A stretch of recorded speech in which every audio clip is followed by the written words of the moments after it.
When the Duke returned to his lake house without warning, he expected silence and peace, but found a lady in tears, a baby left on the doorstep, and a crumpled letter bearing his family seal.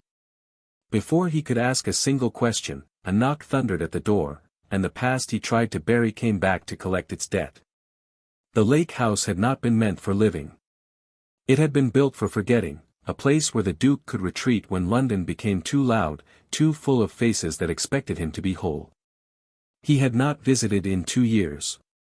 The last time, he'd come to bury silence inside silence, to let the emptiness of the place confirm what he already knew, that he was better off alone, that involvement led only to loss, that distance was the kindest thing he could offer anyone. But the door opened too easily. He noticed it immediately, the lock turned without resistance, as though someone had oiled it recently, as though the house had been used. His hand tightened on the handle. Inside, the air was warmer than it should have been. Not warm exactly, but less abandoned. The dust that should have covered everything was disturbed, uneven, as though someone had tried to clean and then given up halfway through. Then he heard it. A sound so small it barely registered at first, a broken inhale, the kind that comes after crying too long. He moved toward the sitting room, past the covered furniture and the windows gray with lake mist, and found her there. She was kneeling on the floor near the cold fireplace, her back to him, shoulders shaking with the effort of staying quiet. In her arms, wrapped in blankets that looked damp and hastily gathered, was a baby. The child was maybe 3 months old, pale-faced and silent in the unsettling way of infants who have learned not to expect comfort. Beside her on the floor lay a crumpled letter. Even from across the room, he could see the wax seal, crushed but still recognizable, his family's crest, stamped in deep red, broken as though someone had tried to destroy it with their bare hands. He took a step forward. The floorboard creaked. She turned so fast she nearly dropped the child. Her eyes were red-rimmed, exhausted, but sharp with the kind of fear that makes people dangerous. She pulled the baby closer and stood, placing herself between him and the infant with a ferocity that seemed instinctive, automatic. Her dress was plain, travel-worn, and her hair had come loose from its pins. She looked like someone who had been running for days. "Who are you?" she demanded, her voice hoarse but steady. "I own this house," he said, keeping his tone neutral. "I'm the Duke of Ashford." The fear in her eyes deepened. Not the fear of a trespasser caught, something worse. Recognition, maybe. Or dread. As though his arrival was the worst possible outcome. She said nothing. Just stared at him like he was a door closing.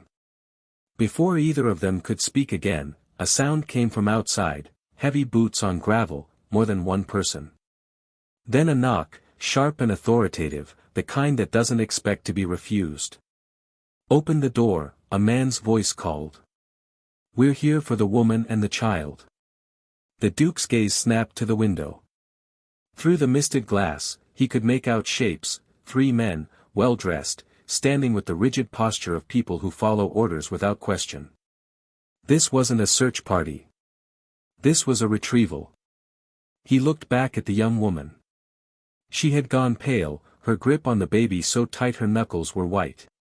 "Please," she whispered. "Don't let them take him." He should have asked questions. Should have demanded explanations.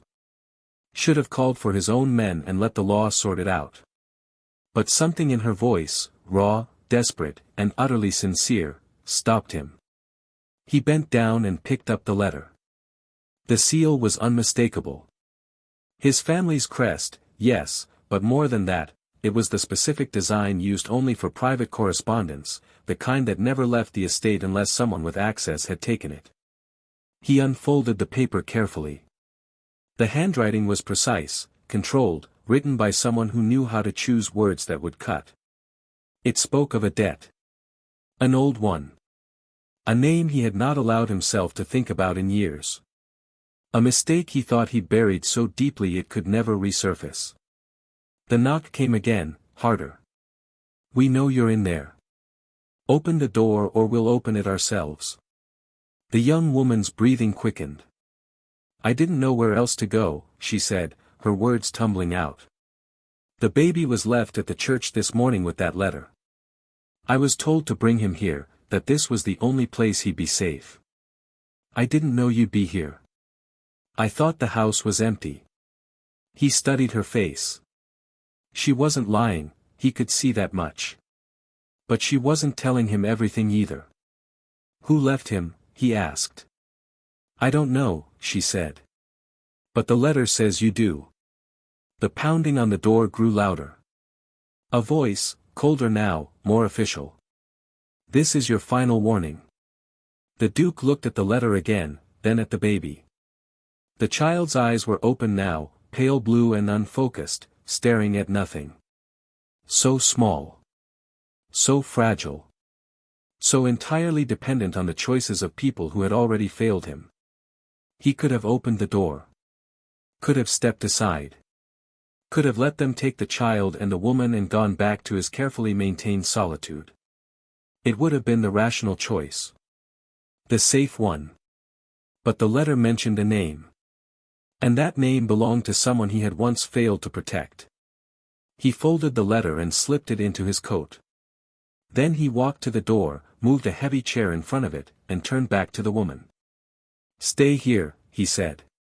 Don't make a sound. Her eyes widened. What are you doing? Something I should have done a long time ago, he said. And for the first time in 2 years, the Duke of Ashford stopped running from his past. The Duke opened the door just wide enough to show himself, whole, unmovable, titled. The 3 men outside stopped mid-knock, recalibrating their approach. The one in front was older, well-dressed in the manner of someone who served powerful people but was not powerful himself.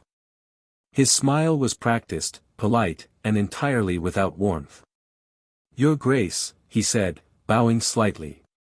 We apologize for the disturbance. We're here on behalf of the Holloway estate. There's been a situation. A child was taken from the family's care without authorization. We have reason to believe he's here. You're mistaken, the Duke said flatly. The man's smile tightened.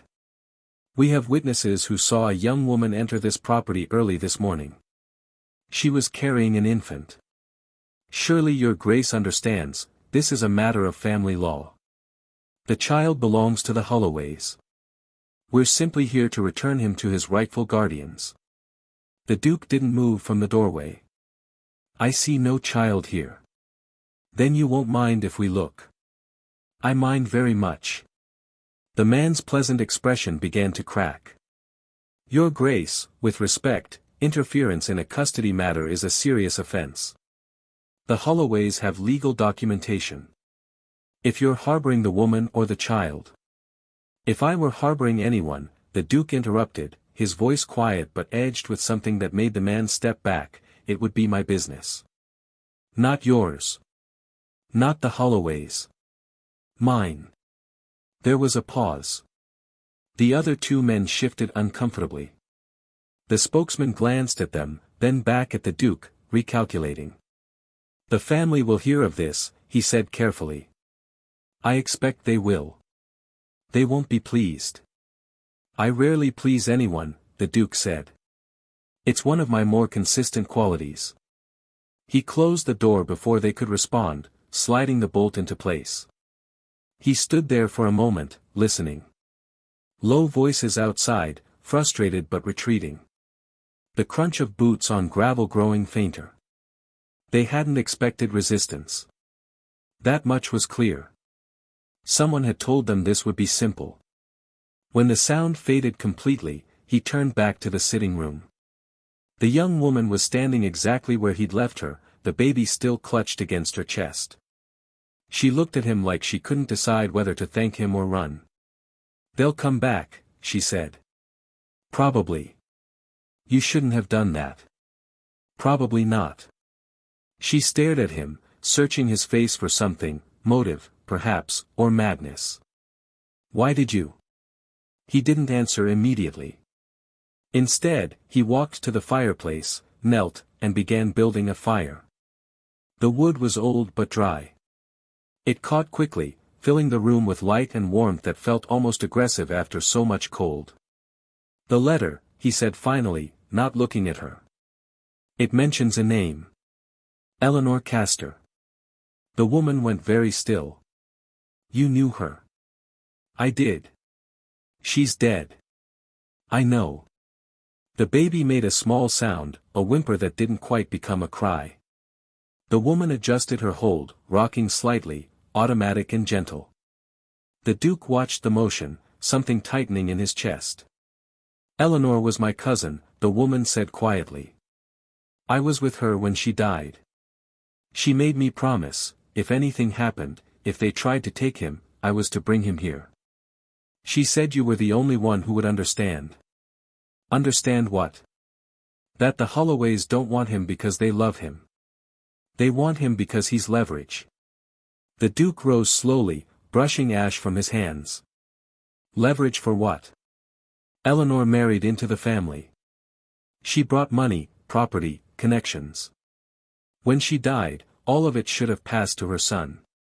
But the Holloways control it as long as they control him. If he's raised elsewhere, by someone who isn't under their influence." She trailed off, the implication clear. The Duke looked at the letter again, the crushed seal. "And they sent this to make sure I wouldn't interfere. What does it say?" He hesitated. Then, against his better judgment, he handed it to her. She read slowly, her expression darkening with each line. When she finished, she looked up at him, understanding settling into her features like a weight. "They're threatening to expose something you did," she said. "Something that would ruin you." "Yes." "Did you do it?" He met her eyes. "Not the way they're claiming. But the truth won't matter if they tell the story first." She folded the letter carefully, as though it were something fragile. "Then why help us? You'd be safer if you turned us away." The Duke looked at the baby, at the small, sleeping face that knew nothing of debts or threats or the failures of adults. "Because Eleanor asked me for help once before," he said quietly. "And I refused." The fire crackled. The woman said nothing. But something in the air shifted, a recognition passing between them, not trust, not yet, but the beginning of something that might, eventually, grow into it. The silence that followed his admission was heavy, but not uncomfortable. The young woman studied him with a directness that should have felt intrusive but somehow didn't. She was trying to decide if his guilt made him trustworthy or just predictable. "My name is Clara," she said finally. "Clara Marsh. Eleanor was my mother's sister. We grew up together." The Duke nodded. He didn't offer his given name in return. The title had always been enough, sometimes too much. Clara shifted the baby in her arms. "He needs to be fed soon." And changed. "I brought supplies, but not much. I didn't expect." She gestured vaguely at the room, at him, at the impossible situation they'd stumbled into. "There's a nursery upstairs," he said. "Second door on the left. It hasn't been used in years, but the furniture should still be intact." She looked surprised. "You have a nursery?" "The house came with one." His tone made it clear the subject was closed. Clara hesitated, then nodded. She moved toward the stairs, then paused. "The men outside, they said they had legal documentation. Is that true?" "Probably. The Holloways have money and connections. They can make paperwork say whatever they need it to say. So even if you protect us now, eventually they'll find a way to take him." "Possibly. That's not very reassuring." "I don't deal in reassurance," he said. "Only facts." She studied him a moment longer, then climbed the stairs with the careful, exhausted gait of someone who hadn't slept properly in days. When she was gone, the Duke moved to his study, a small room at the back of the house that overlooked the lake. He unlocked a drawer in the desk and pulled out a stack of old correspondence, letters he'd kept because throwing them away felt too much like admitting defeat. He found the one he was looking for near the bottom. Eleanor's handwriting. Dated 3 years ago. I know I have no right to ask this of you, but I have nowhere else to turn. My husband's family has begun to show their true nature. I fear what will happen if I remain under their roof. If something should happen to me, please. The letter ended there, unfinished. She'd never sent it. He'd found it among her belongings after the funeral, tucked inside a book she'd borrowed from him years before. By then, it was too late to do anything but carry the weight of it. He'd told himself she'd been exaggerating. That the Holloways, for all their coldness, were a respectable family. That involving himself would only make things worse. He'd been wrong. A sound from upstairs pulled him from his thoughts, Clara's voice, soft and melodic, singing something low and wordless. A lullaby, maybe, or just comfort shaped into sound. He'd forgotten what it was like to hear another person in this house. For 2 years, the only sounds had been wind and water and the relentless silence of his own thoughts. He returned to the sitting room and began sorting through the other papers in his desk. If the Holloways were claiming legal guardianship, there had to be documentation, something official. And if it existed, he needed to know exactly what it said. An hour later, Clara came back downstairs. The baby was asleep now, wrapped in a clean blanket she must have found in the nursery. She'd washed her face and repinned her hair, though exhaustion still clung to her like a shadow. "He's settled," she said quietly. "For now." The Duke gestured to the chair across from him. "Sit. You need to tell me everything. How Eleanor died. What the Holloways have said. Why they waited until now to come for the child." Clara sank into the chair with visible relief. "She died 4 months ago. Fever, they said. But she'd been healthy the week before. Strong. And after she was gone, they wouldn't let me see the body. Wouldn't let me attend the funeral. They said I wasn't family, that I had no right. But you took the baby. He wasn't with them. Eleanor had hidden him with a woman in the village, someone she trusted. When I found out, I went to check on him. That's when I saw the men coming. The same ones who were here today. I took him and ran. And the letter? It was with him. Pinned to his blanket." The Duke frowned. "So the Holloways didn't write it?" Clara shook her head. "I don't think so. I think Eleanor did. Before she died. As insurance." He looked at the letter again, seeing it differently now. Not a threat from the Holloways, a message from Eleanor. A last, desperate attempt to protect her son by invoking the one person she thought might still have enough guilt to act.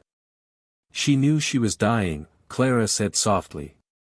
"And she knew what they'd do." The Duke set the letter down carefully. "Then we need to prove it." The 3 days before the hearing passed in a rhythm neither of them had anticipated. The house, so long a monument to silence, began to fill with small, necessary sounds, the baby's cries in the night, Clara's footsteps on the stairs, the rustle of papers as the Duke worked through legal precedents by candlelight. They fell into an unspoken arrangement. Clara managed the child's needs with a competence that spoke of genuine care rather than obligation. The Duke handled correspondence, sent carefully worded letters to his solicitor in London, and began building their defense with the methodical focus of someone who had something to prove. They spoke only when necessary. Practical exchanges about meals, about the baby's health, about the approaching hearing. But there was a strange comfort in the routine, a sense of purpose that neither had expected to find in the other's presence. On the second night, the baby developed a fever. Clara noticed it first, the unusual warmth of his skin, the way he refused to nurse, the thin, reedy quality of his cries. She came downstairs holding him against her shoulder, her face tight with worry. "Something's wrong," she said. The Duke looked up from his papers. One glance at the child told him she was right. "How long has he been like this?" "An hour, maybe less. I've been trying to cool him down, but nothing's working." He stood immediately. "There's a doctor in the village. 5 miles east. In this weather?" Rain was still battering the windows, relentless and cold. "I'll go." "You can't. If the Holloways find out you left the house, they'll say you abandoned us. That you're not serious about the guardianship." She was right. He knew it even as the frustration rose in his chest. "Then what do you suggest?" Clara looked down at the baby, her jaw tight. "I don't know. He can't get worse. He's all she left behind." The Duke moved closer, studying the child's flushed face. His medical knowledge was limited, but he'd seen fever before. This didn't look severe yet, but it could become so quickly. "There's willow bark in the kitchen," he said. "And cool water. We can try to bring the fever down ourselves. If it doesn't break by morning, I'll send for the doctor regardless of the consequences." Clara nodded, already moving toward the kitchen. They worked in tandem. He prepared a weak willow bark tea while she stripped the baby down to his thinnest layer and began sponging him with cool water. The child wailed, a sound so small and indignant it might have been funny under different circumstances. "I know," Clara murmured, her voice soft and steady. "I know it's awful. But you have to let us help you." The Duke watched her hands, gentle but sure, and felt something uncomfortable stir.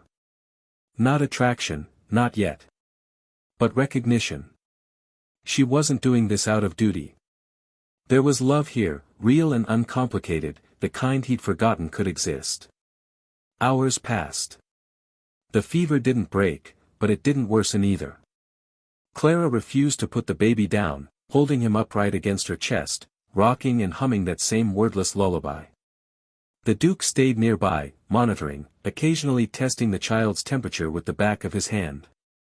Near midnight, exhaustion finally pulled Clara into a chair. She sagged against it, the baby still in her arms, her eyes closing despite her best efforts to stay alert. "Sleep," the Duke said quietly. "I'll watch him." "I can't. You're no good to him if you collapse." He held out his arms, awkward but steady. "Let me." Clara hesitated, then carefully transferred the baby into his hold. The child was so light, so impossibly fragile. The Duke hadn't held an infant in years, not since his nephew, not since the accident that had taken both the boy and his mother and left the Duke with nothing but guilt and a title he'd never wanted. The baby settled against his chest, breathing shallow but even. Clara watched for a moment, something shifting in her expression, then let her head fall back against the chair. Within minutes, she was asleep. The Duke stood there in the dim firelight, holding Eleanor's son, and felt the full weight of what he'd agreed to. This wasn't an abstract act of redemption. This was flesh and breath and responsibility. This was a life that would be shaped by his choices, for better or worse. The baby's fever began to break near dawn. His skin cooled, his breathing deepened. When Clara woke, stiff and disoriented, the first thing she saw was the Duke still standing by the fire, the child asleep in his arms. She didn't say anything. Neither did he. But something had shifted between them, not trust, not quite. But the beginning of something that might eventually carry that name. The hearing took place in a magistrate's office that smelled of old wood and older grievances. The room was small, designed to make everyone uncomfortable, and it succeeded. The Duke arrived with Clara and the baby, dressed formally but without ostentation. Across from them sat 3 representatives of the Holloway family, 2 lawyers and a distant uncle who looked like he'd been carved from granite and disapproval. The magistrate was a tired man in his 60s, the kind who had seen too many family disputes and believed in none of them. He reviewed the documents with the weary efficiency of someone going through motions. "The matter before us," he began, "is the custody of one Thomas Holloway, infant son of the late Eleanor Holloway née Castor. The Holloway family claims guardianship by blood right. Miss Clara Marsh claims guardianship by written designation of the deceased mother." He looked up. "Is this accurate?" "It is, Your Honor," the Duke's solicitor said. The Holloway lawyer stood, a thin man with sharp eyes and sharper words.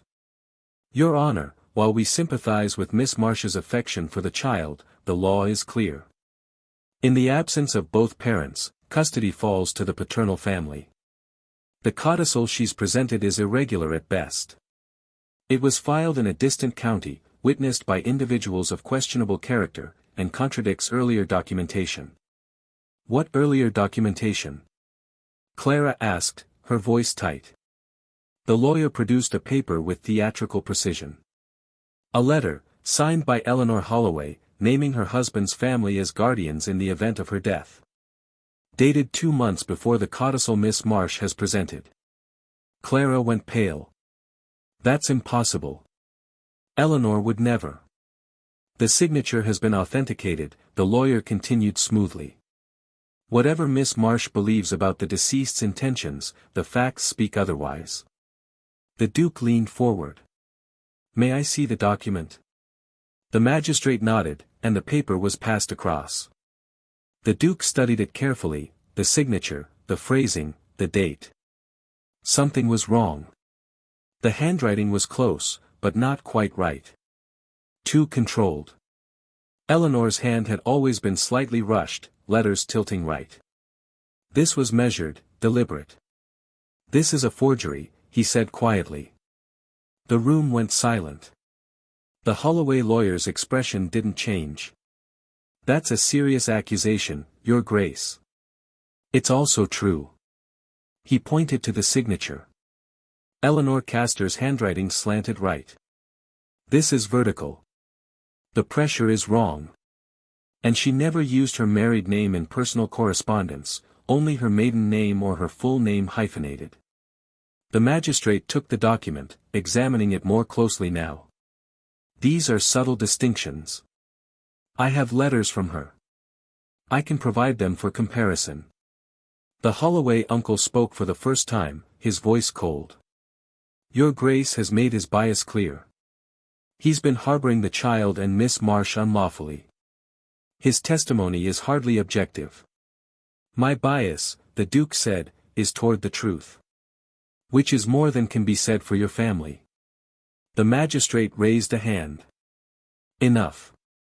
I'll need time to examine the documents more carefully. In the interim, the child will remain in Miss Marsh's care, under the supervision of His Grace, until this matter is resolved. The Holloway lawyer stiffened. Your Honor, that's highly irregular. So is presenting questionable documentation, the magistrate said dryly. I'll reconvene this hearing in 2 weeks. Both parties will submit additional evidence. Dismissed. Outside, the rain had finally stopped. The sky was still gray, but lighter. Clara stood on the steps, holding the baby, looking dazed. They forged Eleanor's signature, she said. They actually forged it. And they'll likely get away with it if we can't prove the codicil is legitimate, the Duke said. The burden of proof is on us now. His solicitor approached, a cautious man who chose his words carefully. Your Grace, I must advise, the Holloways have resources and influence. If they decide to escalate beyond legal channels, things could become difficult. They already are difficult. I mean dangerous. The Duke looked at Clara, at the way she held the child against the cold wind, at the exhaustion and determination in equal measure on her face. He thought about walking away. About handing this over to others, to the law, to people who had less to lose. But Eleanor's unfinished letter was still in his pocket. And the weight of what he'd failed to do 3 years ago was still lodged somewhere beneath his ribs. Then we'll be careful, he said. But we won't stop. The solicitor nodded reluctantly and departed. Clara turned to the Duke, studying his face. You don't have to keep doing this, she said quietly. They're going to come after you. Your reputation, your estate, everything. I know. And you're doing it anyway. Yes. She searched his eyes for something, doubt, maybe, or hesitation. She found neither. Eleanor was right about you, she said finally. She was wrong about a great many things. Maybe, Clara said. But not about this. The house felt different after the hearing. Not safer, if anything, the tension had increased, but more inhabited. As though the act of fighting for it had given the space a purpose beyond forgetting. Clara had stopped asking if she was imposing. The Duke had stopped pretending he preferred solitude. They existed around each other with the careful awareness of people learning a new language, each small interaction a word being tested, defined, understood. On the fourth day after the hearing, a letter arrived. Not an official summons this time, something worse. It was addressed to the Duke, written on expensive paper in a hand he recognized immediately. Lady Holloway, the family matriarch. The woman who had orchestrated Eleanor's marriage, who had smiled at the funeral and blocked Clara from attending. The letter was brief and devastatingly polite.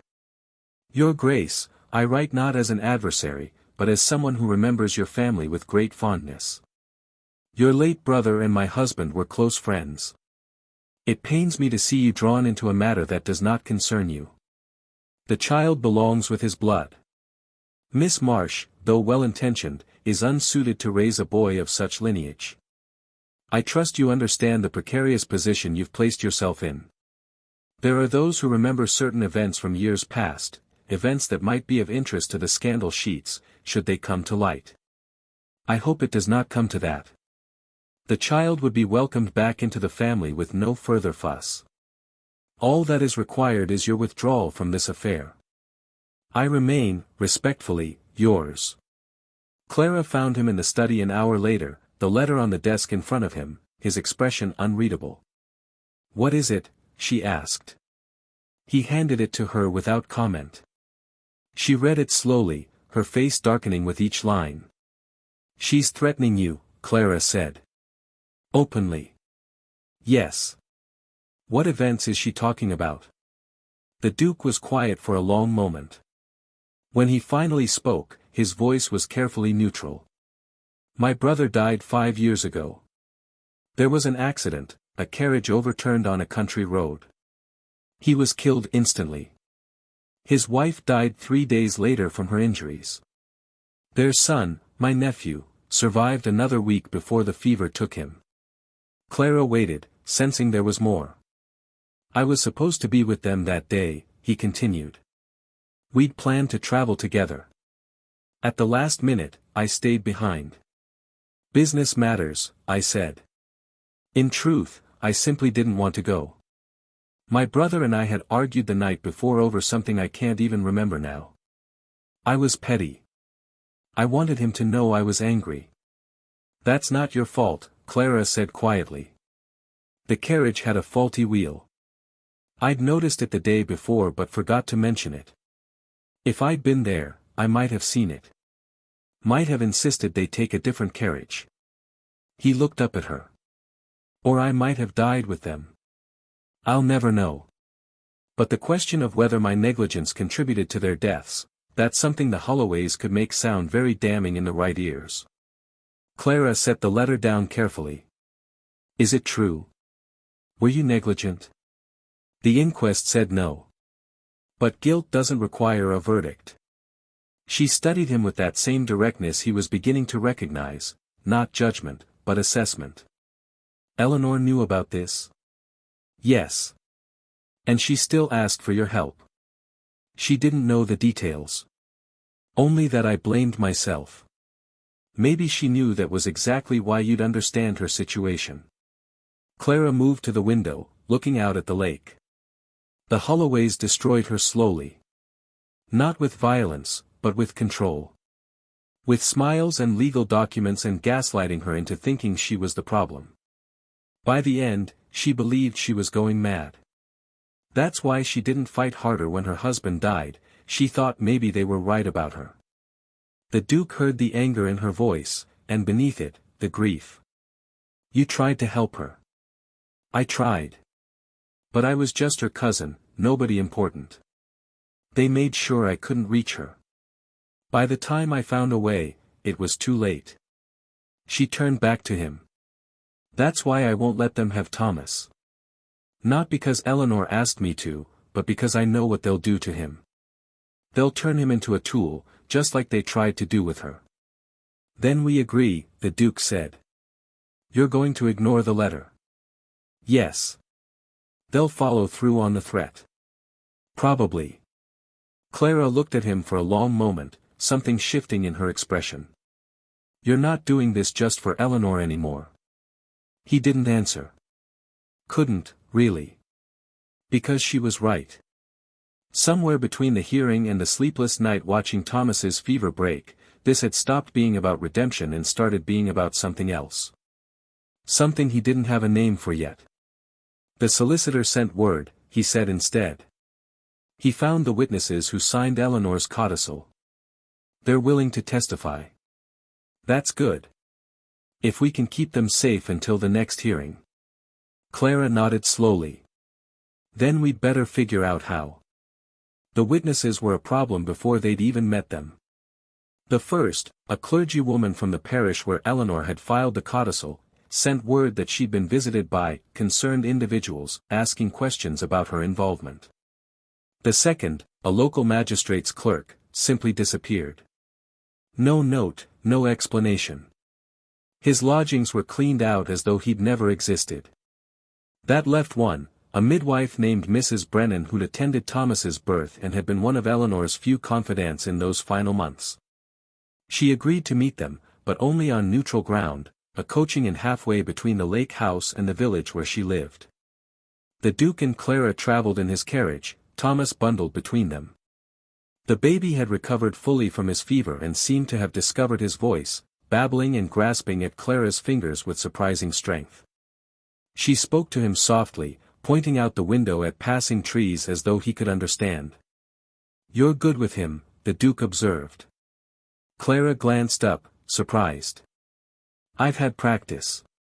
My sister has 3 children. I helped raise them after our mother died. You never mention your family. They're gone. Father passed 2 years ago. My sister moved to Scotland with her husband. We write, but... She trailed off. After Eleanor died, I didn't have anywhere else to go. No position, no prospects. Thomas was the only family I had left nearby. And now you're risking everything for him. Wouldn't you? He looked at the child, at the way Thomas grabbed at Clara's sleeve with absolute trust. I don't know, he said honestly. A month ago, I would have said no. And now? Now I'm in a carriage traveling to meet a potentially hostile witness because the alternative is letting the Holloways win. He met her eyes. So apparently I'm capable of more foolishness than I thought. Clara smiled, a real one, brief but genuine. It changed her face entirely, softening the exhaustion into something warmer. Eleanor always said you were more stubborn than you let on. She had a talent for seeing things in people they'd rather keep hidden. Is that why you avoided her? Because she saw too much? The question was too perceptive, too close to truths he'd spent years burying. But something about the enclosed space of the carriage, the gentle rocking motion, the child between them, it made evasion feel pointless. I avoided her because she reminded me of who I used to be, he said quietly. Before my brother died. Before I decided it was safer to care about nothing. That must be exhausting. What? Pretending not to care. It takes more effort than the real thing. He wanted to argue, but couldn't. She was right. The isolation he'd cultivated so carefully had required constant maintenance, constant vigilance. Letting Clara and Thomas into the lake house had been terrifying at first, but also, unexpectedly, a relief. They reached the inn as afternoon faded into early evening. Mrs. Brennan was waiting in a private room upstairs, a woman in her 50s with sharp eyes and capable hands.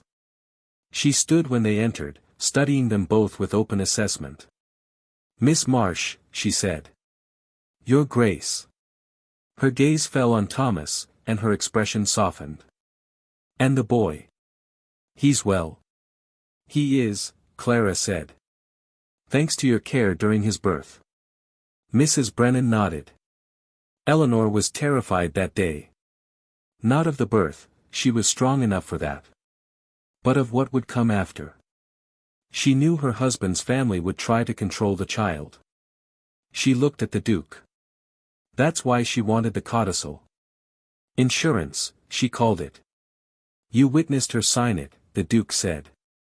I did. Along with Father Michaels and a clerk named Harrison. Eleanor was lucid, determined. She knew exactly what she was doing.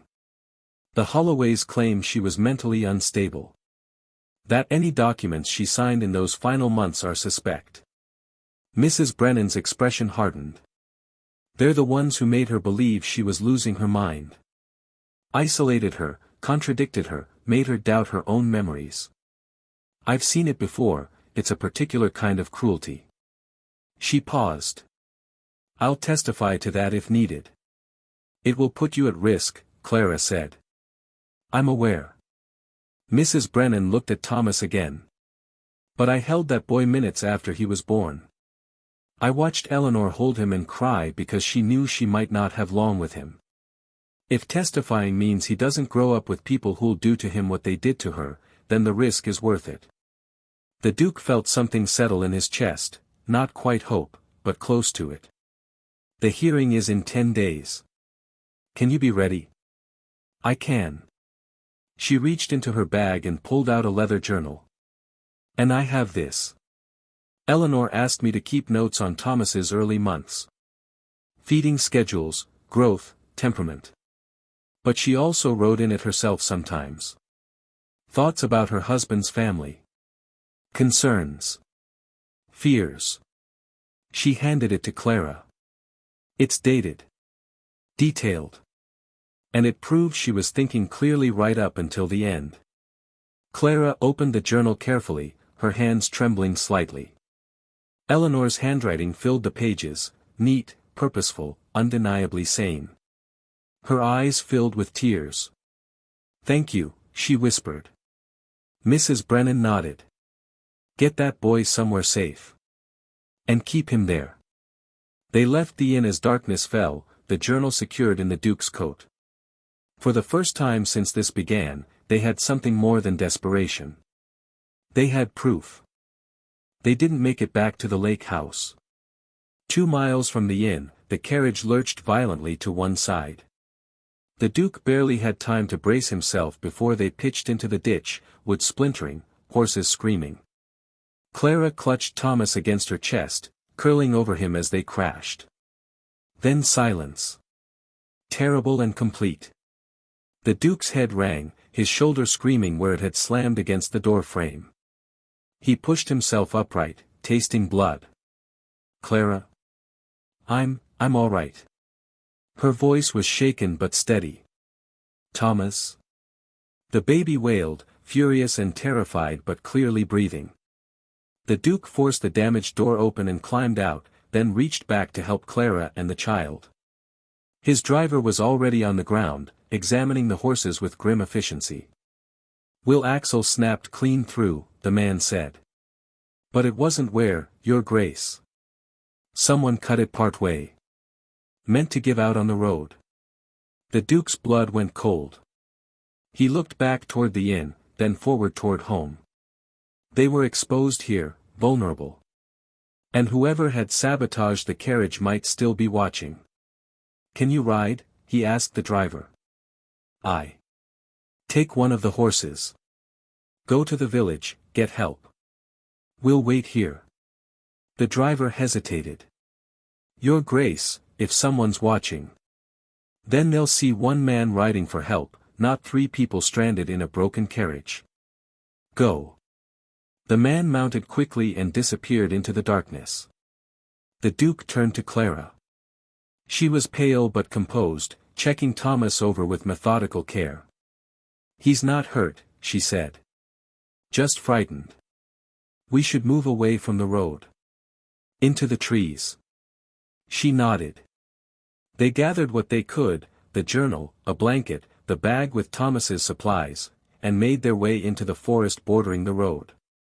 The Duke found a spot where fallen logs provided some cover and a clear view of the carriage. They waited. Minutes stretched into an hour. Thomas, exhausted from crying, fell into fitful sleep against Clara's shoulder. The Duke kept watch, every sound magnified by darkness and adrenaline. This was the Holloways, Clara said quietly. Most likely. They tried to kill us. They tried to make it look like an accident. There's a difference. He kept his eyes on the road. If we'd died, they would have claimed the child and expressed their deepest sympathies. Clean, simple, legal. Clara's hands tightened around Thomas. We can't go back to the lake house. They know where we are. They've always known where we are. That's not the problem. Then what is? Proving they did this. Without proof, it's just our word against theirs. And we're the ones who look unstable, hiding in the woods, making accusations. Clara was quiet for a moment. The journal. What about it? Eleanor wrote about threats. Veiled ones, but specific enough. If we can connect what she documented to what's happening now, it establishes a pattern. Premeditation. The Duke considered this. It's circumstantial. But combined with Mrs. Brennan's testimony and the forged letter. He nodded slowly. It might be enough. A sound made them both freeze, hoofbeats, multiple riders approaching from the direction of the village. The Duke moved in front of Clara and Thomas, his hand going to the knife at his belt. Not much of a weapon, but better than nothing. But the riders carried lanterns, and the lead voice was his driver's. Your Grace. Are you there? Relief flooded through him. Here. 3 men emerged from the darkness, the driver, the local constable, and the innkeeper from where they'd met Mrs. Brennan. The constable examined the broken axle with a professional eye, then looked at the Duke. Your man says you suspect sabotage. I don't suspect. I'm certain. That's a serious accusation, Your Grace. It's also true. He gestured to Clara and Thomas. Someone tried to kill us. Or at the very least, ensure we didn't make it to the next hearing. The constable studied the axle again, then nodded slowly. I'll need to file a report. And you'll need to come to the village. It's not safe out here. We need to get back to the lake house. With respect, Your Grace, that's exactly where they'll expect you to go. The innkeeper stepped forward. My wife and I have rooms. Not fancy, but secure. You can stay with us until this gets sorted. The Duke looked at Clara. She met his eyes, and he saw his own exhaustion reflected there, bone deep and relentless. They couldn't keep running. Not like this. All right, he said. But only for tonight. They rode back to the village on borrowed horses. Thomas passed between them, the journal tucked safely against the Duke's chest. The inn was warm and bright, almost aggressively normal after the violence of the road. Mrs. Brennan was still there. When she saw them arrive disheveled and shaken, her expression went grim. They came after you, she said. Not a question. They tried, Clara said. The midwife looked at Thomas, sleeping despite everything, then back at them. Then we'd better make sure their next attempt is their last. The innkeeper's wife was a woman named Margaret who asked no questions and offered practical sympathy, hot water, clean bandages, and a room with a sturdy lock. Clara tended to Thomas while the Duke cleaned the cut on his temple, watching his reflection in the small mirror and seeing a stranger staring back. When had he last looked this alive? This engaged with something beyond his own carefully maintained misery. You should rest, Clara said from behind him. She'd put Thomas down in a makeshift crib, a drawer lined with blankets, and was watching the Duke with concern. I need to think. You need to sleep. We both do. She moved closer, her voice dropping. We survived tonight. That's enough for now. But it wasn't enough. The Duke could feel time compressing, the hearing days away, the Holloways growing more desperate. Desperate people made mistakes, but they also escalated. Next time might not be a sabotaged carriage. Next time might be something they couldn't walk away from. A knock at the door made them both tense. The Duke moved to answer it, positioning himself between the door and Clara. But it was only Mrs. Brennan, carrying a tray with tea and something stronger. "Thought you could use this," she said, setting it down. "And I wanted to talk. Privately." Clara glanced at Thomas, then nodded. "He's asleep. We can talk here." Mrs. Brennan sat, her capable hands folding in her lap. "I've been thinking about the hearing. About what we're walking into. The Holloways have money, influence, and a willingness to kill. We have a journal, a codicil, and testimony from people they can easily discredit." She looked between them. "It's not enough." "Then what do you suggest?" the Duke asked. "We need someone from inside their circle. Someone who saw what they did to Eleanor and is willing to say so." She paused. "I think I know who." Clara leaned forward. "Who?" "Eleanor's physician. Dr. Aldrich. He treated her in those final weeks. He was the one who signed the death certificate. Fever, it said. But I spoke with him briefly afterward. He seemed troubled. Like there was something he wanted to say but couldn't. If he suspected something was wrong, why didn't he report it?" the Duke asked. "Because the Holloways are his patrons. He relies on their patronage and recommendations. Speaking out would have destroyed his practice." Mrs. Brennan met his eyes. "But if someone gave him protection, promised him it wouldn't cost him everything, he might talk." The Duke considered this. A physician's testimony would carry significant weight. If Dr. Aldrich could be convinced to testify about Eleanor's true state of mind, about any suspicions regarding her death, it could shift the entire case. "Where is he now?" Clara asked. "Still in their employ, I believe. Living in the village near the Holloway estate." "Then we need to reach him before they do," the Duke said. "Before they realize he's a threat." "That's the other problem," Mrs. Brennan said quietly. "If we approach him directly, the Holloways will know. They have eyes everywhere near the estate. We'd be putting him at risk before he even agrees to help." Clara stood, pacing the small room. Thomas stirred in his makeshift crib but didn't wake. "What if we don't approach him directly?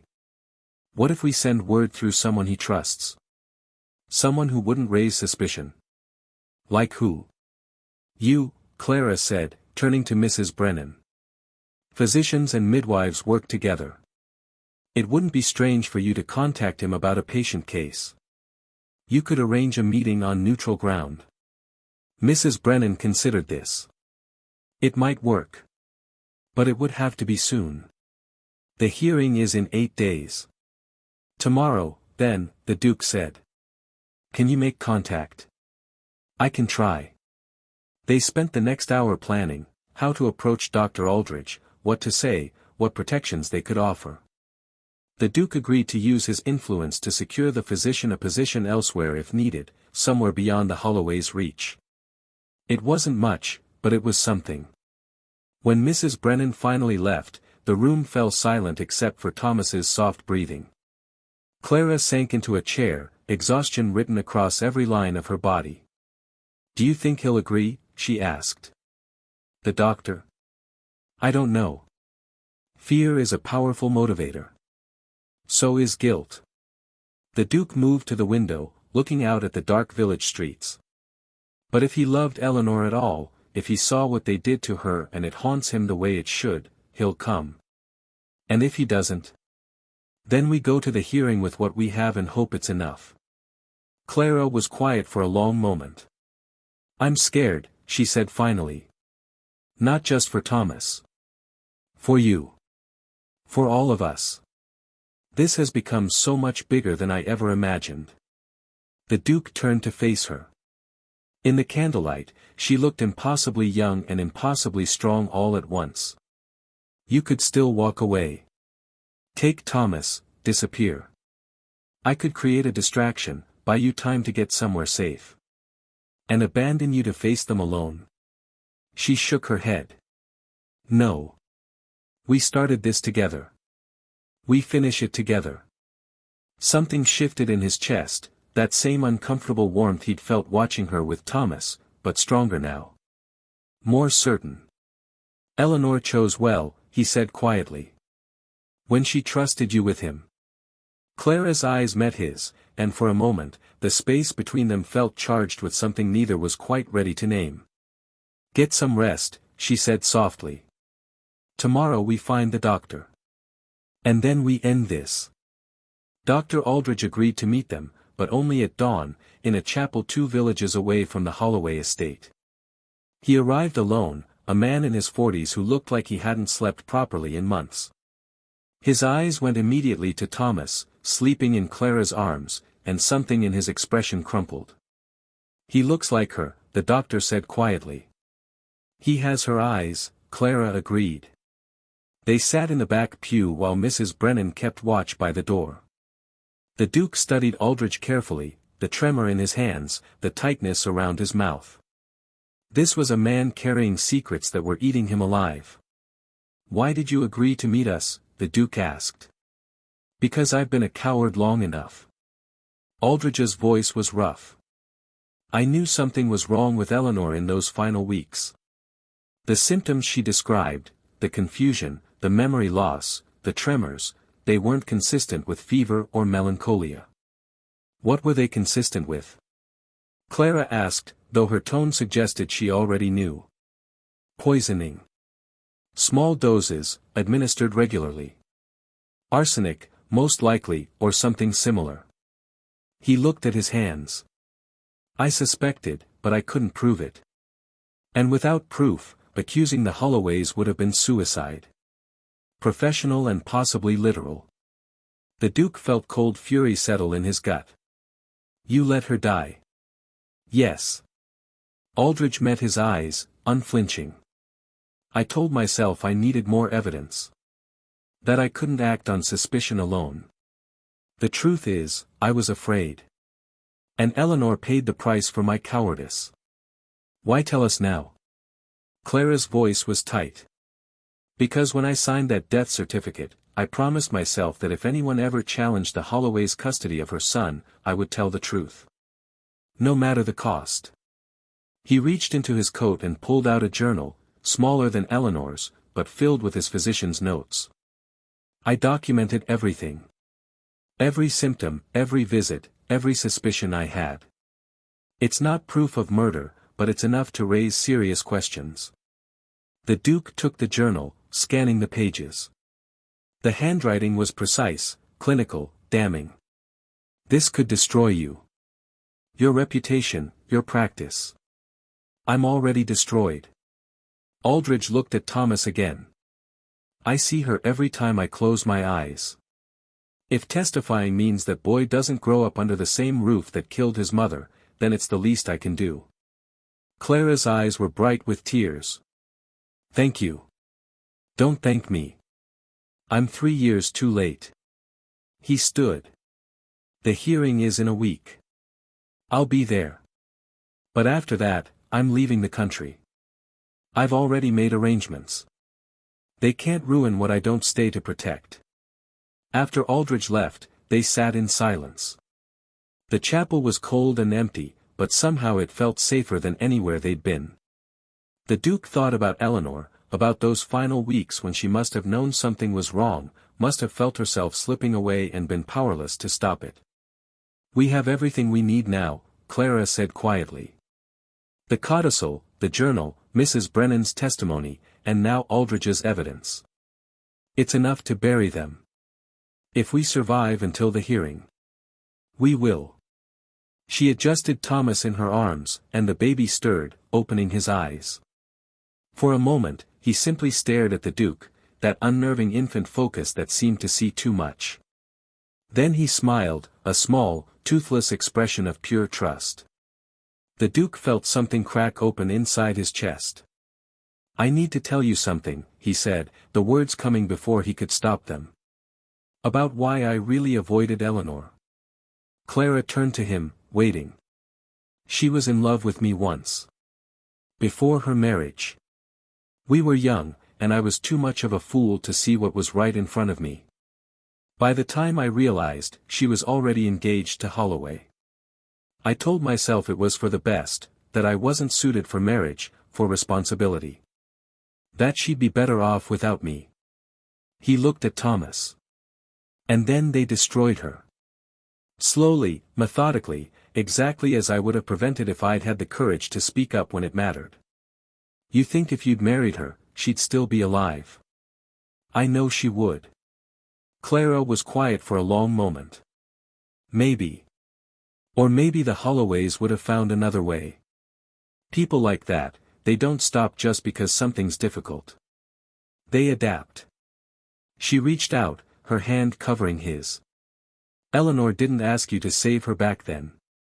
She asked you to save her son now. That's what matters. Her hand was warm against his. The Duke realized he couldn't remember the last time someone had touched him with simple kindness, without expectation or calculation. When this is over, he said quietly, what will you do? Clara looked at Thomas, then back at him. Raise him. Give him the life Eleanor wanted for him. Keep him safe. She paused. What will you do? I don't know. And it was true. For the first time in years, the future wasn't a blank space to be endured but a question that actually mattered.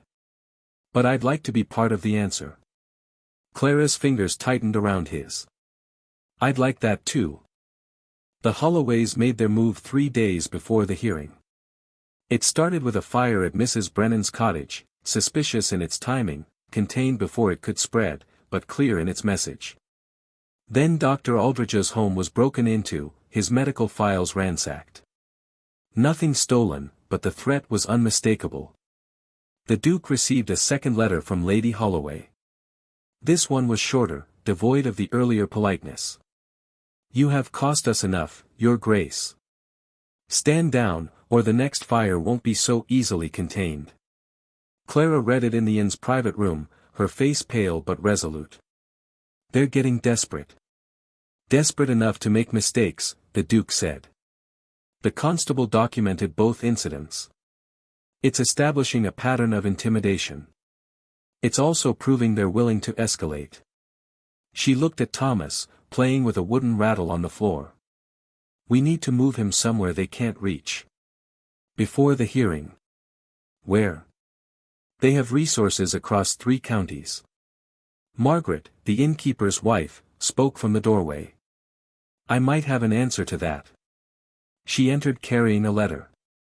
My sister runs an orphanage 2 days' ride from here. It's funded by the church, completely independent of local gentry. If you sent the boy there temporarily, with a trusted guardian, the Holloways would have no legal reach. Clara's expression brightened. Would she take him? I already asked. She said yes. But you'd need to move fast, tonight, ideally. And someone would need to go with him. The Duke and Clara exchanged glances.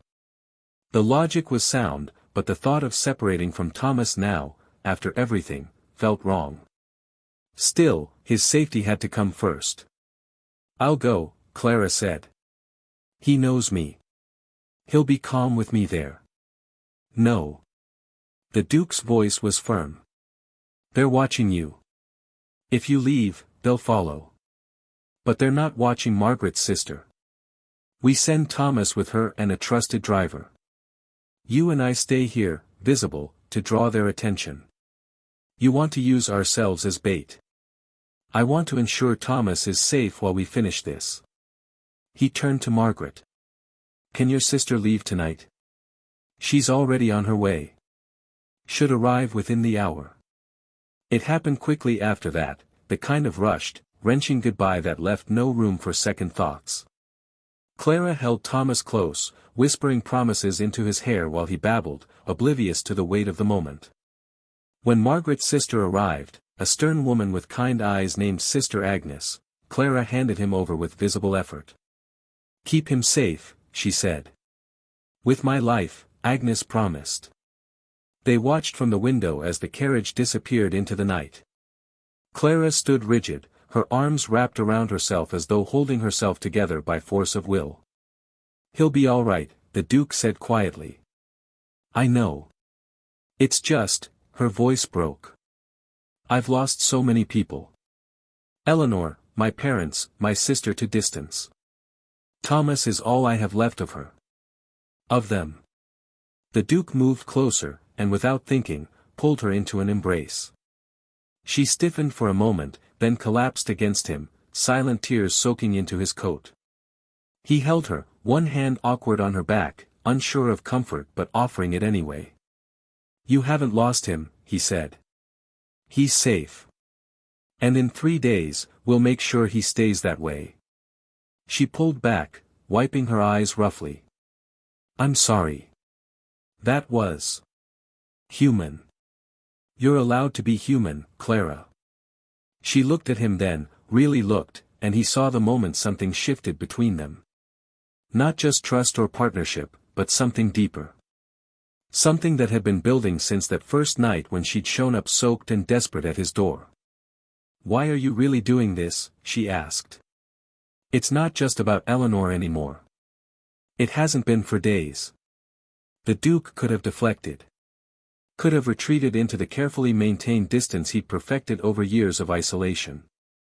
But standing there in the flickering candlelight, with the ghost of Thomas's absence filling the room, he found he didn't want to.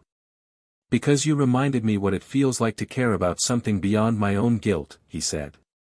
Because that child deserves better than what this world has tried to give him. And because, he stopped, the words catching. Because? Clara prompted, her voice soft. Because I can't remember the last time I felt like someone's choice rather than someone's obligation. You chose to trust me. Despite everything, despite who I am and what I've failed to do. That means something. Clara reached up, her hand touching his cheek with careful deliberacy. You're not who you think you are. The man Eleanor described, cold, distant, unreachable, I haven't met him. The man I've been living with these past weeks is stubborn and difficult and carries too much guilt. But he's also brave and kind and willing to burn his life down to protect a child who isn't his. Her thumb brushed his jaw. That man is worth choosing. The Duke covered her hand with his, holding it there. After the hearing. After the hearing, we figure out what comes next, she finished. Together. Together, he agreed. The word felt like a promise. Like possibility. Like something he hadn't allowed himself to hope for in longer than he could remember. Outside, the night was dark and full of threats. But inside, for the first time, there was something that felt dangerously close to hope. The hearing room was packed. Word had spread, Duke challenges powerful family over orphan child, attempted murders, accusations of poisoning. It was the kind of scandal that drew crowds, and the magistrate had been forced to move proceedings to the larger courthouse to accommodate the observers. The Duke sat with Clara and his solicitor at one table. Across from them, the Holloways had assembled an intimidating force, 3 lawyers, Lady Holloway herself in widow's black, and the granite-faced uncle who looked like he wanted to commit violence. The magistrate entered, and the room fell silent. He was the same tired man from before, but his expression had hardened. The incidents of the past week, the fire, the break-in, the sabotaged carriage, had been documented. This was no longer a simple custody dispute. Before we begin, the magistrate said, I want to make something clear. This court will not tolerate intimidation, violence, or threats against any party or witness. The constabulary has been instructed to investigate all recent incidents, and anyone found responsible will face criminal charges regardless of their station. He looked directly at Lady Holloway. Is that understood? Perfectly, Your Honor, she said, her voice ice. Then let's proceed. Miss Marsh, your witnesses may testify. Mrs. Brennan went first. She spoke clearly about Eleanor's state of mind, about the codicil, about the Holloways' systematic isolation of their daughter-in-law. The opposing lawyers tried to discredit her, suggesting bias, questioning her memory, but she held firm. Then came Dr. Aldrich. The room seemed to lean forward as he took his seat. He looked directly at Lady Holloway as he spoke, and the Duke saw recognition and fury flash across her face. "I treated Eleanor Holloway in her final weeks," Aldrich said. "Her symptoms were consistent with slow poisoning, arsenic or a similar compound. I documented my concerns at the time but lacked the courage to voice them publicly." He produced his journal. This contains detailed medical notes of every visit. The progression of symptoms, the timeline, the inconsistencies with her official diagnosis. The courtroom erupted. The magistrate called for order, but the damage was done. Lady Holloway's lawyer was on his feet immediately. "This is outrageous speculation from a physician known for instability and professional misconduct." "I have no record of misconduct," Aldrich said calmly. "And my reputation, whatever you may try to manufacture, is secondary to the truth. Eleanor Holloway was being poisoned. Slowly, methodically, in her own home." "Do you have proof?" the magistrate asked. "I have medical documentation and professional opinion. The body was cremated immediately after death, at the family's insistence, which prevented any autopsy. Convenient, given the circumstances." Lady Holloway stood, her composure finally cracking. "This is absurd. My family loved Eleanor. We welcomed her, cared for her." "You controlled her," Clara said, standing as well. "You isolated her from friends and family. You told her she was unstable, made her doubt her own mind. And when she finally tried to protect her son from you, you killed her." "That's a lie." "Then explain the forged letter," the Duke said, his voice cutting through the chaos. "The one claiming Eleanor wanted your family to have custody. Your lawyers presented it at the first hearing. It was a forgery, her handwriting was wrong, her signature forced. We have samples of her actual writing for comparison." He produced Eleanor's journal, the pages marked. "This is what Eleanor truly wanted. For her son to be raised by someone who would love him, not control him. By Clara Marsh, the only person she trusted." The magistrate examined both documents, the forged letter and Eleanor's journal, with excruciating slowness. The room was silent except for the rustling of pages. Finally, he looked up. "The handwriting is notably different. I'll need an expert examination, but preliminary assessment suggests the letter presented by the Holloway family is indeed fraudulent." He turned to Lady Holloway's lawyers. "Do you wish to withdraw the document?" The lead lawyer conferred with Lady Holloway in urgent whispers. She looked like she wanted to set the entire room on fire. "We contest the validity of the comparison," the lawyer said finally. "But we acknowledge the document requires further verification." "Then I'm issuing a temporary ruling," the magistrate said. "Custody of Thomas Holloway is granted to Miss Clara Marsh, with guardianship oversight by His Grace the Duke of Ashworth, pending full investigation into the allegations raised today. The Holloway family's visitation rights are suspended until the completion of said investigation." Lady Holloway went rigid. "You cannot." "I can and I have. This hearing is adjourned. The parties will be notified when the investigation concludes." He banged his gavel. "Dismissed." The courtroom exploded into conversation. The Duke felt Clara grab his arm, her grip tight enough to hurt. They'd won. Not completely, not permanently, but enough. For now, Thomas was safe. Lady Holloway pushed through the crowd toward them, her face a mask of fury. "This isn't over," she hissed. "You've made a powerful enemy, Your Grace." "I've made a choice," he said quietly. "Something you wouldn't understand." She looked between him and Clara, and something calculating entered her expression. How touching. The reclusive Duke and the penniless cousin, playing house with a stolen child. "I wonder how long that will last when the scandal really begins." "Let it begin," Clara said. "We're not afraid of you anymore." Lady Holloway smiled, cold and sharp. "You should be." Then she swept away, her lawyers following like black-clad shadows. The Duke and Clara stood in the emptying courthouse, the weight of what they'd done settling around them. They'd won the battle. But the war, as Lady Holloway had made clear, was far from over. "We need to get Thomas," Clara said. "Bring him home." Home. The Duke realized she meant the lake house. When had it stopped being his refuge and become theirs? "Yes," he said. "Let's bring him home." 3 months later, the lake house had transformed in ways the Duke hadn't thought possible.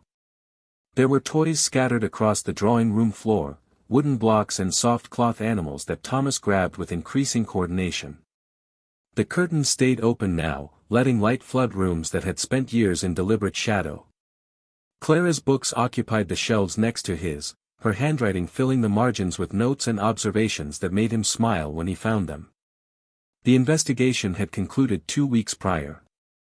The evidence, Dr. Aldridge's testimony, the forged documents, the pattern of intimidation, had been enough.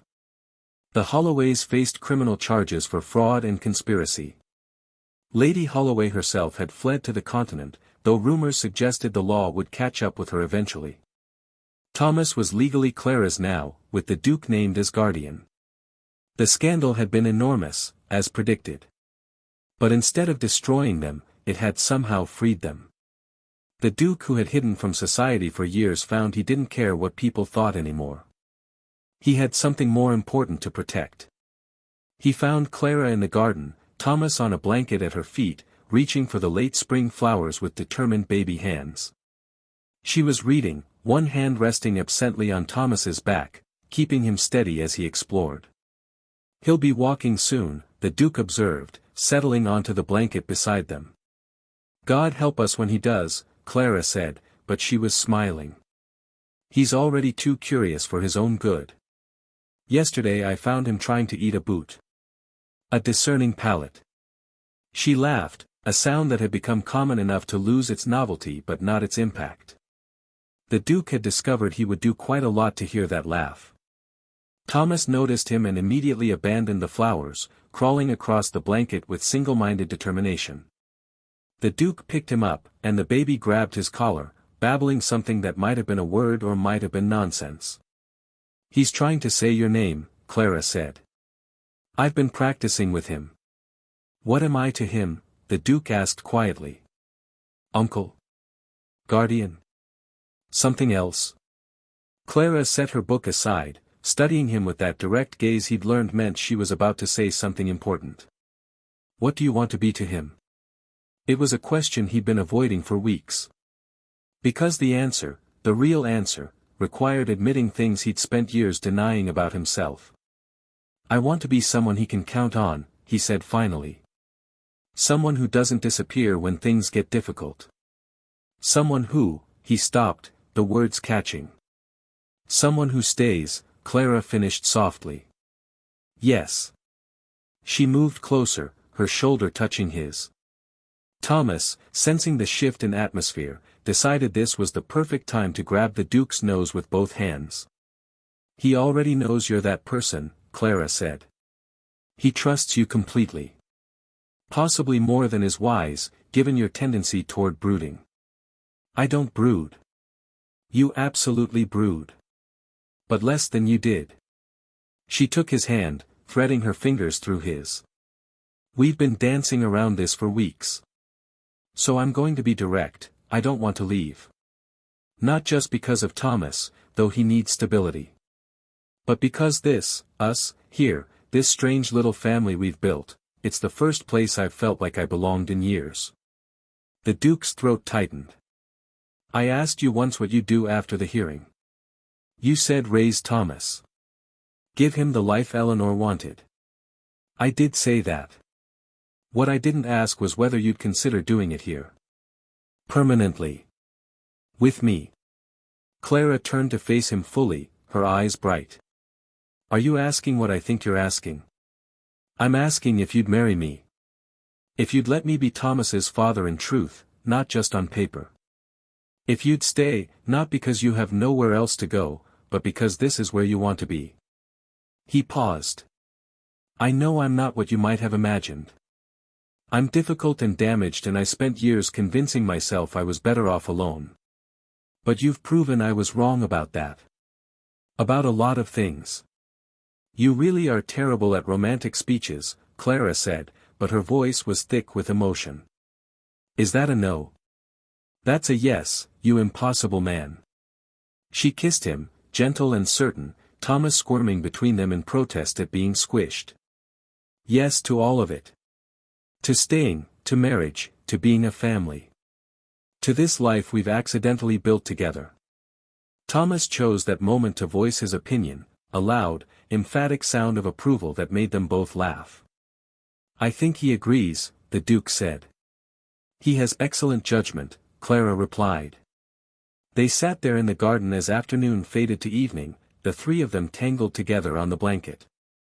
The lake reflected the sunset, turning gold and pink. Somewhere in the house, the housekeeper was preparing dinner. The world continued, indifferent to their small miracle. But here, in this moment, they had everything that mattered. A child saved. A love found. A future that, for the first time in years, looked like something worth living. Eleanor would have approved, the Duke thought. She'd always seen more clearly than anyone else. And in the fading light, with Clara's hand in his and Thomas falling asleep against his chest, he finally understood what she'd been trying to tell him all along. Some things are worth fighting for. Some people are worth choosing. And sometimes, salvation comes not from running away from life, but from running toward it, messy and terrifying and absolutely worth it.